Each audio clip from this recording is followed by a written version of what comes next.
black leather jackets and played loud, fast, aggressive types of rock music. The typical punk outfit would include black turtlenecks, black skinny jeans, leather jackets and Dr. Martin boots.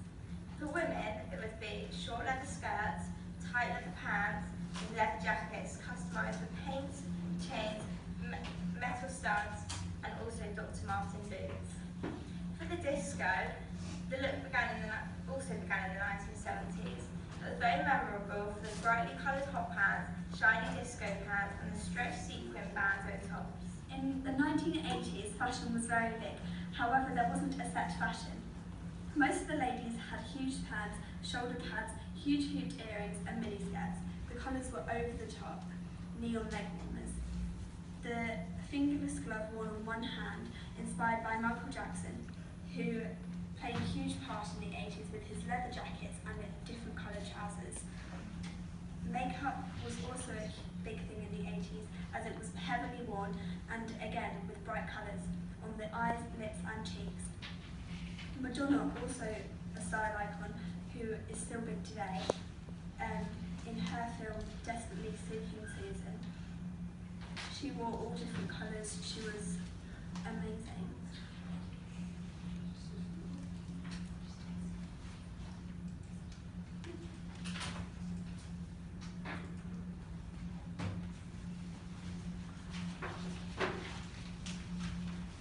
I chose it in the 1960s because I thought it was really good. There's loads of colours in the 1960s and the fashion was just really, really good.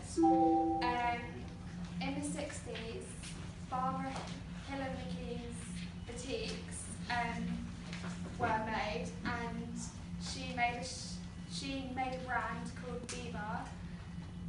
These boutiques were amazingly designed, and celebrities even had parties on her rooftop at these shops.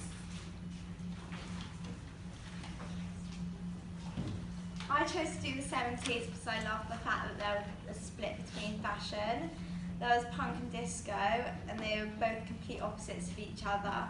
I find it really interesting how they can both occur at exactly the same time yet be so different.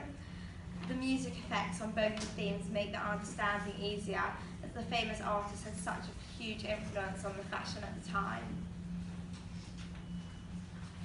The fashion in the 80s was very different to the other eras, as they didn't have a set fashion. Everyone had their unique style. However, these were all very brightly coloured, along with the shell suits, which in my opinion weren't very nice. The shoulder pads were the most defining of the decades, as they gave women more power and were able to work in the work environment. The 1990s is personally my favourite era because I feel I can take a lot of inspiration from my own stuff.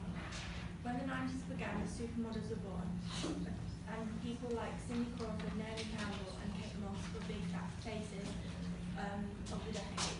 The King and Queen of Seattle grunge, Kurt and Courtney, were arguably the most influential couple in the 1990s. Torn sheer slips, dark makeup, chokers and baby doll dresses were a popular look in the 90s.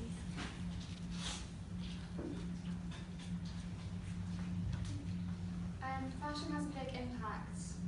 The history of fashion has a big impact on the fashion that we have now. In the 60s, the impact that it has on fashion now is the bright neon colours, which inspires people to wear them today.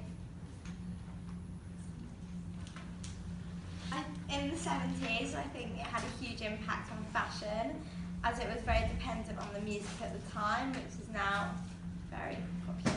The Beatles famously wore black leather jackets and played loud, fast, aggressive types of rock music that was admired by millions.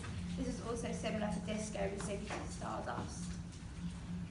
The 80s also had a huge impact because they were quite saying if you've got it, flaunt it, and you can have it all. They were the generation where they rebelled against the normal. The biggest style icons were Michael Jackson, Madonna and Princess Diana.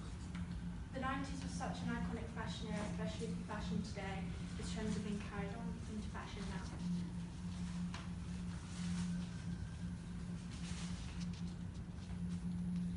Overall, we chose to talk about these eras because they had a massive impact on fashion.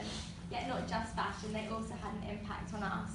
If these fashion eras never happened, then we wouldn't have the clothes that we wear now, as many of us wear clothes from different eras without even realising it.